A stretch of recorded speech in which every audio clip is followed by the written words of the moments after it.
गीता अपने पति रमेश और 2 छोटे छोटे बच्चों के साथ एक गांव में रहती थी। गीता का पति मजदूरी का काम किया करता था। वो लोग बहुत ही गरीबी की हालत में रहते थे। बहुत मुश्किल से 2 वक्त का खाना मिल पाता था। उसके अलावा किसी चीज पर खर्च करने के लिए उनके पास पैसे नहीं थे। रमेश की माँ भी काफी बूढ़ी और बीमार थीं। उनकी जिंदगी इसी तरह चल रही थी कि अचानक एक दिन रमेश को काफी तेज बुखार आता है और सही इलाज न मिल पाने के कारण उसकी मृत्यु हो जाती है। गीता के पति का एक छोटा भाई राजू भी था, जो बहुत चालाक किस्म का आदमी था। भाई की मृत्यु के बाद वो थोड़े दिन उसके परिवार और माँ की सेवा का नाटक करता है। कुछ दिनों में अपनी माँ को उल्लू बनाकर खेती बाड़ी की सारी जमीन अपने नाम लिखवा लेता है। राजू अपनी माँ से कहता है, देखो माँ, भाई की तो अब मृत्यु हो चुकी है। भाभी तो जाकर खेतों में काम करेंगी नहीं, सो मुझे ही सब देखना पड़ेगा। इन कागजों पर अंगूठा लगा दो। बाकी भाभी और बच्चों की चिंता मत करो, उनका सारा खर्च मैं उठा लूंगा। तुम लोगों को चिंता करने की जरूरत नहीं है। बूढ़ी माँ राजू की बातों में आकर अंगूठा लगा देती है, पर राजू बहुत मक्कार निकलता है। 2-4 दिनों में वो जमीन को औने पौने दाम में बेचकर गांव से फरार हो जाता है। कैसा कपूत पैदा किया मैंने, जो अपने ही घर को बर्बाद करके भाग गया। अब हम लोग क्या करेंगे? गीता पर तो दुखों का पहाड़ टूट पड़ा। वो सोचने लगती है, मैंने तो आज तक कोई काम नहीं किया, कभी घर से बाहर नहीं निकली। मैं इन 2 छोटे बच्चों को और अपनी बूढ़ी सास का कैसे ख्याल रखूंगी? भगवान ने हमारे साथ बहुत अन्याय किया। घर का एकमात्र सहारा हमसे छीन लिया। कुछ दिन बीतने के बाद खाने पीने का जो थोड़ा बहुत सामान था वो सब खत्म हो गया। अब तो ना घर में राशन था और ना ही पैसे बचे थे। गीता अपनी सास से कहती है, माँ जी, जो भी पैसे जुड़े हुए थे वो सब खत्म हो गए हैं। कुछ दिन तो कट गए, पर अब आगे का कुछ सोचना पड़ेगा। आस पड़ोस के लोग कुछ दिन तो उन लोगों की मदद करते हैं, पर धीरे धीरे सब लोग उन्हें उनके हाल पर छोड़ देते हैं। गीता अपनी बेटी से कहती है, बेटी, अब बस केवल थोड़ी सी दाल और चावल ही बचे हैं। आज का ही खाना बन पाएगा। कल से मुझे कुछ काम ढूंढने जाना पड़ेगा। मैं बहुत चिंतित हूँ कि तुम लोगों को अकेला छोड़कर मैं काम पर कैसे जाऊंगी। माँ जी भी तो बीमार रहती हैं, उन्हें किसके भरोसे छोड़कर जाऊं? आप चिंता बिल्कुल न करें। आप तो भगवान की इतनी पूजा करती हैं, वो जरूर आपकी मदद करेंगे। हाँ बेटी, अब भगवान ही हमारी मदद कर सकते हैं। तुम भी उनसे प्रार्थना करना। चलो अब खाना खा लो। बच्चों और सास को खाना खिला लेने के बाद केवल थोड़ा सा ही खाना उसके लिए बचा। गीता जैसे ही खाना खाने के लिए बैठी, तभी बाहर से आवाज आती है, क्या कोई घर पर है? इस भूखी बुढ़िया को भी खाना खिला दो। बूढ़ी अम्मा की आवाज सुनकर गीता तुरंत बाहर आती है और उन्हें बैठने के लिए कहती है।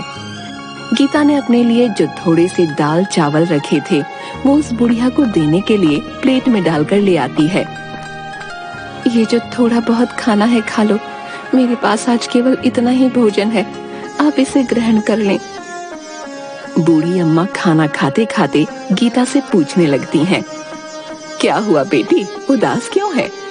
गीता उस बूढ़ी अम्मा को सारी कहानी बताते हुए कहती है कि किस तरह अचानक उसके पति की मृत्यु के बाद घर का सारा भार उसके ऊपर आ गया और कमाई का कोई जरिया नहीं है। आज तो राशन भी खत्म हो गया है। मुझे समझ नहीं आ रहा कि अपने छोटे छोटे बच्चों और बूढ़ी सास को छोड़कर कैसे बाहर काम पर जाऊं, और यदि काम नहीं किया तो इनके लिए खाना कहां से लाऊंगी? बूढ़ी अम्मा गीता की सारी बातें सुनकर उससे कहती है, तुमने ये जो दाल चावल बनाए थे इनमें बहुत ही स्वाद था। तुम्हारे हाथ में स्वाद है।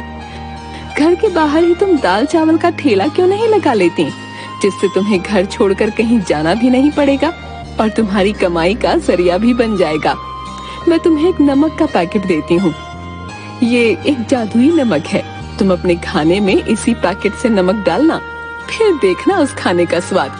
तुम्हारा सारा खाना हाथों हाथ बिक जाएगा और तुम्हें कभी पैसे की कोई परेशानी नहीं होगी। ये कहते हुए बूढ़ी अम्मा गीता को एक नमक का पैकेट देती हैं। आपका बहुत बहुत शुक्रिया अम्मा, आपने तो मेरी समस्या हल कर दी।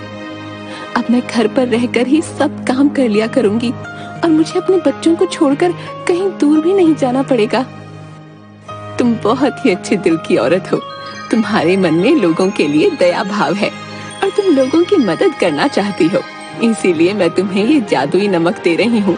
ये तुम्हारी बहुत मदद करेगा। हाँ, ये याद रखना, ये पैकेट कभी भी खाली नहीं होगा। बस तुम इसे एक जगह संभाल कर रख देना और हमेशा खाने में नमक इसी में से डालना। भगवान तुम्हारा भला करेंगे। ये कहते हुए वो बूढ़ी अम्मा वहाँ से चली जाती हैं। गीता अगले ही दिन भगवान का नाम लेकर खाना बनाने का काम शुरू करती है। पहले दिन वो दाल चावल ही बनाती है और उसमें वही जादुई नमक डालती है। वो अपने आसपास के सभी घरों में कहलवा देती है कि आज से वो दाल चावल बनाकर बेचने का काम शुरू कर रही है। जिसे भी दाल चावल लेने हो वो उससे खरीद सकता है। पहले ही दिन कुछ लोग गीता से दाल चावल खरीद कर खाते हैं, तो उसके दाल चावल के स्वाद से वो लोग बहुत खुश होते हैं। गीता बहन, वाह क्या बात है, ये दाल चावल तो बहुत ही स्वादिष्ट है? हम भी रोज घर में दाल चावल बनाते हैं, परंतु ऐसा स्वाद तो कभी भी नहीं आया भाई। हाँ भाई, ऐसे दाल चावल ना गुड्डू की माँ जो है 100 साल लगा कर भी नहीं बना पाएगी, बता रहा हूँ। स्वाद आ गया भाई सच में। हाँ, गीता के बनाए दाल चावल धीरे धीरे पूरे गांव में मशहूर हो जाते हैं। पूरे गांव भर में उसके दाल चावल की तारीफ होने लगती है। उस जादुई नमक के स्वाद ने अपना जादू चला दिया और गीता के बनाए दाल चावल गांव भर में मशहूर हो गए। अब गीता जितना भी खाना बनाती वो हाथों हाथ बिक जाता। गीता की अच्छी खासी कमाई होने लगी और उसके पास पैसे भी जुड़ने लगे। गीता अपनी सास से कहती है, माँ जी, हमारे बनाए दाल चावल पूरे गांव भर में सबको पसंद आ रहे हैं और रोजाना ग्राहक बढ़ते ही जा रहे हैं। अब हमारे घर में पैसे की कोई कमी नहीं है। मैं सोच रही हूँ क्यों ना मैं अपने साथ काम करने के लिए एक नौकर को रख लूं और हम दाल चावल के साथ साथ सब्जी और रोटी भी बनाकर बेचेंगे, जिससे कि हमारी कमाई और बढ़ेगी। हाँ हाँ, क्यों नहीं बेटी, तुम इतने मन से और साफ सफाई से खाना बनाती हो तो खाने में तो स्वाद आएगा ही। तुम इसी तरह मेहनत करती रहो, भगवान तुम्हें सफलता देंगे। बस फिर क्या था, गीता अगले ही दिन से मुन्ना नाम के एक लड़के को अपने साथ काम करने के लिए रख लेती है।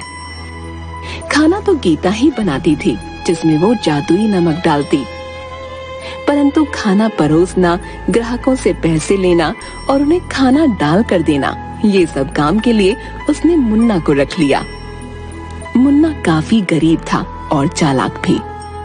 जब उसने देखा कि गीता का बनाया हुआ खाना इतना बिकता है तो वो सोचने लगा, क्यों ना मैं भी किसी तरह खाना बनाकर अपना अलग ठेला लगा लूं। यहाँ नौकरी करते तो मुझे 4 पैसे ही मिलने वाले हैं, परंतु अपने ठेले से मुझे अच्छी कमाई हो जाएगी।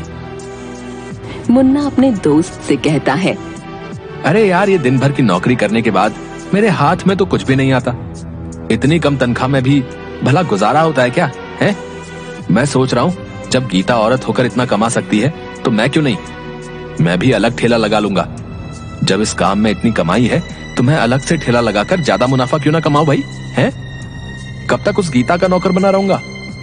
पर भाई, ठेला चलाने के लिए तुम्हें गीता जैसा स्वादिष्ट खाना भी तो बनाना होगा कि नहीं? है? अभी तुम कुछ दिन उसे देख देख कर उसके जैसा खाना बनाना सीख लो, तभी नौकरी छोड़ना। हाँ, ये तो तू बिल्कुल ठीक कह रहा है। उसके जैसा स्वादिष्ट खाना बनाऊंगा तभी तो मुनाफा होगा। मुन्ना सोचने लगता है, गीता खाने में ऐसा क्या डालती है जिससे उसके खाने का स्वाद इतना बढ़ जाता है? ये बात पता करनी पड़ेगी। यदि मेरा खाना गीता के खाने की तरह स्वाद बनेगा तभी तो बिकेगा। एक दिन छुपकर मुन्ना गीता को खाना बनाते हुए देखता है। वो बहुत ध्यान से देख रहा था कि गीता ने कोई खास मसाले नहीं डाले, बस एक डिब्बे में से नमक निकाल कर खाने में डाला। मुन्ना सोच में पड़ जाता है। बस केवल नमक मिलाने से खाने में इतना अनोखा स्वाद कैसे आ जाता है? हो ना हो इसी नमक में कोई खास बात है। यदि मैं इसका नमक का पैकेट चुरा लूं, तो मैं भी इससे जो खाना बनाऊंगा उसमें वैसा ही स्वाद आएगा जैसा कि गीता के खाने में आता है। बस फिर क्या था, मुन्ना लालच में आकर गीता का नमक चुरा लेता है और चुपचाप उसे अपने घर ले जाता है। गीता की बेटी ने मुन्ना को नमक चुराते हुए देख लिया था। वो सारी बात अपनी माँ को बता देती है।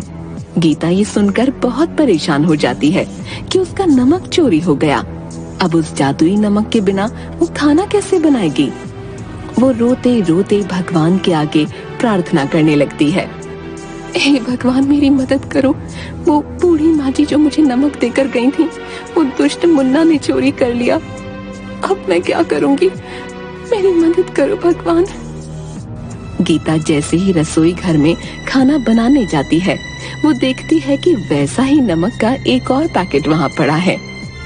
गीता ये देखकर बहुत हैरान हो जाती है कि ये नमक का पैकेट यहाँ कैसे आ गया। गीता भगवान का शुक्रिया अदा करती है कि उन्होंने उसकी मदद की। वो तुरंत जादुई नमक से खाना बनाने लग जाती है। उधर दूसरी ओर मुन्ना भी उस चुराए हुए नमक से खाना बनाकर अपने ठेले पर लगाता है और सभी लोगों से कहता है, आइए आइए और मुन्ना के ठेले पर आकर स्वादिष्ट खाना खाएं। लोग मुन्ना के ठेले पर खाना खाने आते भी हैं, पर जैसे ही वो लोग खाना मुंह में डालते हैं, उसे थूकने लगते हैं। अरे थू थू थू थू थू थू, है? इतना बेस्वाद और गंदा खाना है। इसमें तुमने नमक मसाले डाले हैं या जहर डाला भाई? है? थू थू थू थू थू थू। हमारे सारे पैसे बर्बाद कर दिए। ये खाना तो कोई जानवर भी नहीं खाएगा। लाओ हमारे पैसे वापस करो। सभी लोग मुन्ना को भला बुरा कहने लगते हैं और अपने पैसे वापस लेकर वहाँ से चले जाते हैं। वो बहुत दुखी होता है कि उसने तो पैसे उधार लेकर बहुत सारा खाना बना लिया था, परंतु सारा खाना बर्बाद हो गया, जिससे उसका बहुत नुकसान हुआ। अगले दिन मुन्ना रोते हुए गीता से माफी मांगने जाता है। उसे समझ में आ गया था कि एक भली औरत के साथ बुरा करने और चोरी करने का अंजाम उसे मिल गया है। वो गीता के आगे हाथ जोड़ते हुए कहता है, गीता बहन, मुझे माफ कर दो। मैंने तुम्हारा जादुई नमक चुराकर फायदा कमाने की सोची, परंतु मैं ये भूल गया कि जादुई चीज तो उसी व्यक्ति के यहाँ काम करती है जिसे वो दी जाती है। मैंने लालच में अंधे होकर तुम्हारा जादुई नमक चुरा लिया। मुझे माफ कर दो और मुझे अपने पास दोबारा काम पर रख लो। मैंने तुम्हारे यहाँ नौकरी छोड़कर बहुत बुरा किया। मेरे छोटे छोटे बच्चे भूखे मर जाएंगे। मुझ पर दया करो। मैं आइंदा कभी भी तुम्हें शिकायत का मौका नहीं दूंगा। मुन्ना को इस तरह से रोते देख गीता का मन पसीज जाता है। गीता मुन्ना से कहती है, अरे अब तुम रोना बंद करो। मैं इतनी कठोर नहीं हूँ कि तुम्हें दोबारा काम पर ना रखूं और तुम्हारे बच्चों को भूखा मरने के लिए छोड़ दूं। तुम्हें अपनी गलती का एहसास हो गया, बस इतना ही काफी है। पर आगे से हमेशा ये बात याद रखना कि किसी दूसरे की चीज पर अपनी नियत खराब मत करना, क्योंकि चोरी की चीज कभी तुम्हें अच्छा फल नहीं देगी, बल्कि उसके दुष्परिणाम ही तुम्हें भुगतने पड़ेंगे। मुन्ना को अपनी गलती समझ आ जाती है और उसके बाद से वो पूरी ईमानदारी के साथ गीता के यहाँ काम करने लगता है।